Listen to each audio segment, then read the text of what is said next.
Camera जे आॾो इंसान पाण खे केतिरो साफ़ ऐं ठाहे बीहारींदो, केॾो सीरियस बीठो हूंदो आहे न, बीठो हूंदो न। अरे बाबा कैमरा जे आॾो जेका इहा फोटो थी तुंहिंजो कढे, इहा वरी बाद में हिन उनखे ॾेखारींदई। ईअं ई तूं पाण खे साफ़ सुथरो पंहिंजी संगत जे आॾो रखे त केॾी न तुंहिंजी इज़त डबल ते रहे, केॾो न तोखे सुकून हुजे। घणा वरी इंसान अहिड़ा अथई पंहिंजो एतिरो वैल्यू ख़राबु कंदा आहिनि, घणे ॻाल्हाइण वारो इंसान बि पंहिंजो वैल्यू ख़राबु कंदो आहे। घणी मिलजुल करण सां बि तव्हांखे हल्को सम्झी वेही रहंदा आहिनि। यादि रखो हे इंसान, जॾहिं तव्हां पाण खे नथा सम्झी सघो त अॻिलनि खे तव्हां छा सम्झंदो। जेको इंसान पंहिंजो पाण खे न सम्झी सघियो त साम्हूं वारे खे छा सम्झंदो। तूं पाण खे सम्झ, मां छा आहियां, मां छो आयो आहियां हिन दुनिया में, मूंखे छा करिणो आहे, मूंखे कहिड़ी तरीक़े ज़िंदगी गुज़ारणी आहे।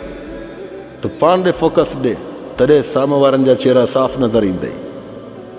फोटू जे आॾो बीहण खां तुंहिंजे दिलि ऐं दिमाग़ में ख़्वाब ईंदा आहिनि, ख़्याल ईंदा आहिनि त हीअं तरीक़े फोटो कढाए, ईअं चेहरे ते ईअं मुस्कुराहट कई, बी हिकिड़ो हिकिड़े बीजा वारनि खे ठाहींदे। हा वरी उहो चवंदो थोरो मुंहं खे ईअं कर, थोरो मुंहं खे कर, थोरो ईअं स्टाइल कर। इहे ड्रामा बंदि कयो, असली ज़िंदगीअ में अचो, पंहिंजो पाण खे सुञाणियो। जंहिं इंसान सां नओं वास्तो वधायो न त उन सां एतिरी ग़राप न रखो जो तव्हांखे हल्को न सम्झी वञे। ग़राप रखण में इंसान घणो पंहिंजो अवर बि थी वेंदो आहे, घणो ॻाल्हाईंदो बि आहे। नई संगत कहिड़ी बि हूंदी आहे न त पोइ उन सां जेकॾहिं तव्हांजी मिलजुल थींदी न त पोइ उन में तव्हां ड्राड़ू बि हणंदो, ॻाल्हियूं बि कंदो, माना पाण खे एतिरो ख़राबु करे वियदे तोखे इहा ख़बर न आहे त लफ़्ज़ वापसि न थींदा आहिनि। जेके लफ़्ज़ ॻाल्हाईंदा न इहे वापसि न थींदा, इहे अॻिले जे दिलि ऐं दिमाग़ ते वहिजी वेंदा। उनजे करे तोखे अॻिला तोखे हल्को ई सम्झंदा, हल्को, ज़रे जे बराबरि बि तोखे न सम्झंदा। यादि रखो इंसान, पंहिंजो पाण खे संभाल।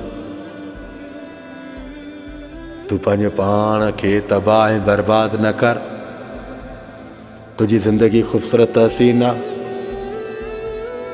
ख़ामोशी बि अख़्तियार कंदा कयो, ख़ामोशी बि हिकु इबादत आहे। ख़ामोशी में इंसान खे साम्हूं वारनि जा चेहरा नज़र ईंदा आहिनि। ख़ामोशी में इंसान खे साम्हूं वारे जी ज़बान नज़र ईंदी आहे। ख़ामोशी इंसान खे ज़मीर वारो बणाईंदी आहे। ख़ामोशी इंसान खे ताक़तवर में ताक़तवर बणाईंदी आहे। ख़ामोशी इंसान जी इज़त खे बरक़रार रखंदी आहे। ख़ामोशी इंसान जी इज़त खे पर्दो ॾींदी आहे। तव्हां पंहिंजो पाण खे सुञाणे नथा। जिते उहे लफ़्ज़ ॻाल्हाइण बि न घुरिजनि तव्हां ॻाल्हाए वेही रहंदा आहियो नई संगत में, तॾहिं उहे तव्हांखे नज़रअंदाज़ कंदा आहिनि, अणॾिठो कंदा आहिनि। पंहिंजो पाण खे सम्झो। जिते तव्हांजा हाणे गार जा वास्ता आहिनि उते गार जा वास्ता बंदि कयो। पंहिंजे माशरे खे सिधो कयो, सिधी राह ते हलो। ग़लति अल्फाज़ जेके कढो था पंहिंजी ज़बान खे रोकियो, ज़बान में मिठास रखो। अल्लाह जे रसूल करीम सल्लल्लाहु अलैहि वसल्लम जी पैरवी मुबारक कयो। रब जे प्यारे हबीब जी पैरवी मुबारक ते हलंदे न त इंशाअल्लाह कॾहिं तोखे ॾुख ऐं ग़म न मिलंदो। जज़ाकल्लाह ख़ैर, मा सलाम।